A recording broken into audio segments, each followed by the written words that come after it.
Hello, children. I hope you're sitting comfortably. Today I'm going to read you How the Grinch Stole Christmas.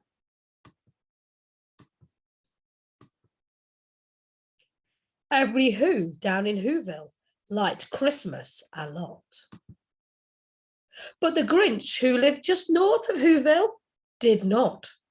The Grinch hated Christmas the whole Christmas season. Now, please don't ask why. No one quite knows the reason. It could be his head wasn't quite screwed on right. It could be, perhaps, that his shoes were too tight. But I think the most likely reason of all may have been that his heart was sizes too small. But whatever the reason, his heart or his shoes, he stood there on Christmas Eve, hating the Whos, staring down from his cave with a sour, grinchly frown at the warm lighted windows below in their town. For he knew every Who down in Whoville beneath was busy now hanging a mistletoe wreath.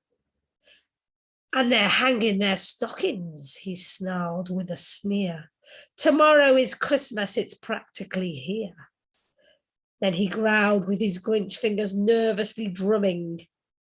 I must find some way to stop Christmas from coming. For tomorrow, he knew, all the Who girls and boys would wake bright and early. They'd rush for their toys, and then, oh, the noise, the noise, the noise, the noise. The one thing he hated was the noise, the noise, the noise. Then the Whos, young and old, would sit down to a feast, and they'd feast, and they'd feast, and they'd feast, and they'd feast, and they'd feast. They would feast on Who pudding and rare Who roast beef. Feast, which was something the Grinch couldn't stand in the least. And then they'd do something he liked least of all. Every Who down in Whoville, the tall and the small, would stand close together with Christmas bells ringing. They'd stand hand in hand, and the Whos would start singing. They'd sing and they'd sing and they'd sing, sing, sing. And the more the Grinch thought of this Who Christmas sing, the more the Grinch thought, I must stop this whole thing. Why, for the 53 years I put up with it now, I must stop this Christmas from coming. But how?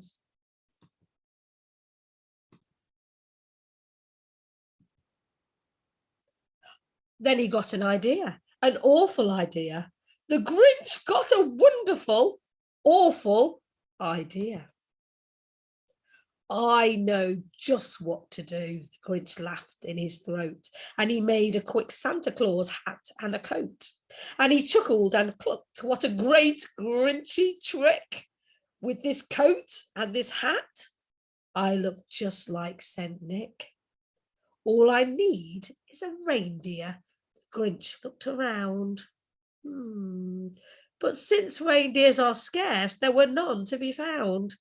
Did that stop the Grinch? Oh no, the Grinch simply said, if I can't find a reindeer, I'll make one instead.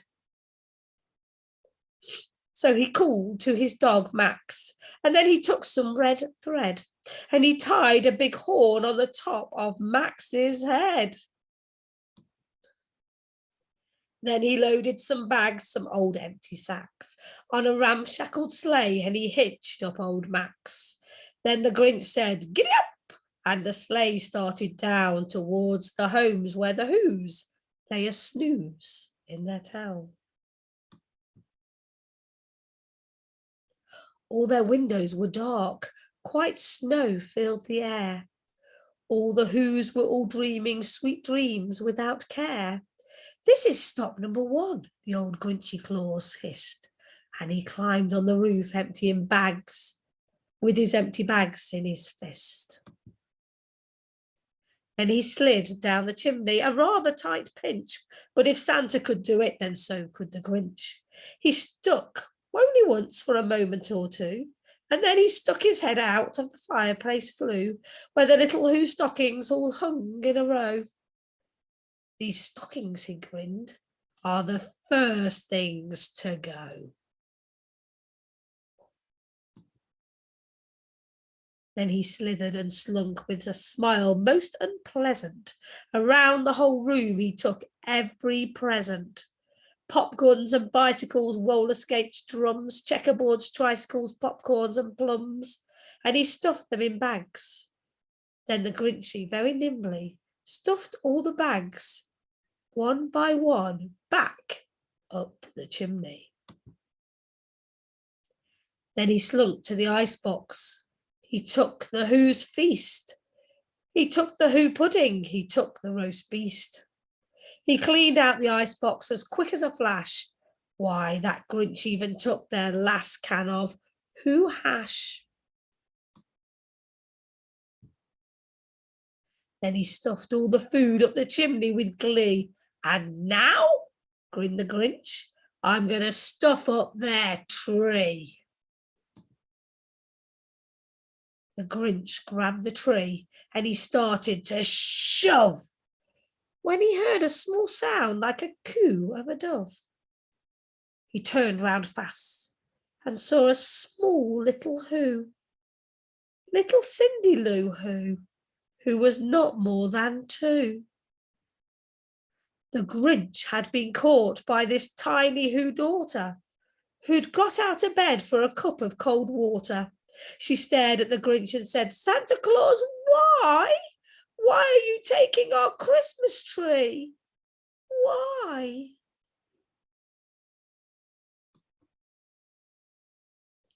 But you know, the old Grinch was so smart and so slick. He thought up a lie and he thought it up quick. Why, my sweet little tot, the fake Santa Claus lied. There's a light on this tree that won't light on one side. So I'm taking it home to my workshop, my dear. I'll fix it up there, then I'll bring it back here. His fib fooled the child, and he patted her head. And he got a drink, and he sent her to bed. And when Cindy Lou, who went to bed with her cup, he went up the chimney and stuffed the tree up. Then the last thing he took was a log for the fire. Then he went up the chimney himself, that old liar. On the walls he left nothing but books and some wire. And one speck of food that he left in the house was a crumb that was even too small for a mouse. Then he did the same thing to the other Who's houses, leaving crumbs much too small for the other Who mouses. It was 15:15 dawn and the Who's still abed, all the Who's still a snooze, when he packed up his sled. Packed it up with their presents, their ribbons, their wrappings, their tags and their tinsel, the trimmings, the trappings. 3,000 feet up the side of Miss Crumpet, he rode with his load to the tip-top to dump it. Pooh-pooh to the Who's, he was grintishly humming. Pooh-pooh, they're finding out now that no Christmas is coming. They're just waking up, I know just what they'll do. Their mouths will hang open for a minute or two. Then the Who's down in Whodale will cry, Boo-hoo-hoo, ha-ha, said the Grinch. That's a noise, grinned the Grinch, that I simply must hear. So he paused, and the Grinch put his hand to his ear. And he did hear a sound rising over the snow. It started in low, then it started to grow. But the sound wasn't sad. Why, the sound sounded quite merry. It couldn't be so. But it was merry, very. He stared down at Whoville. The Grinch popped his eyes. Then he shook when he saw what a shocking surprise. Every Who down in Whoville, the tall and the small, were singing without any presents at all. It hadn't stopped Christmas from coming. It came. Somehow or other, it came just the same.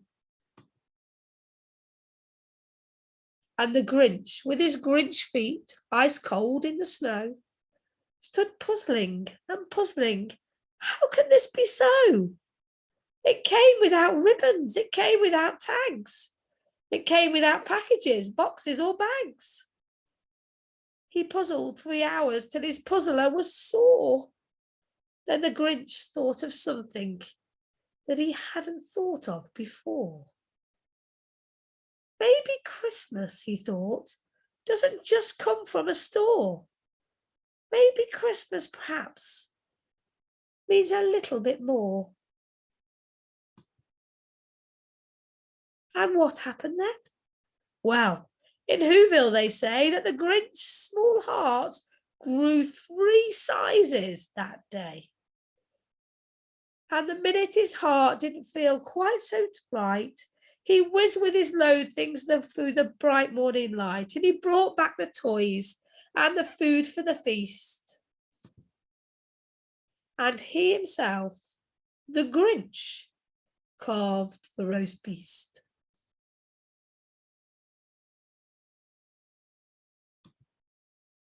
Merry Christmas, children. I hope you enjoyed the story. Have a very, very Merry Christmas and a very Happy New Year.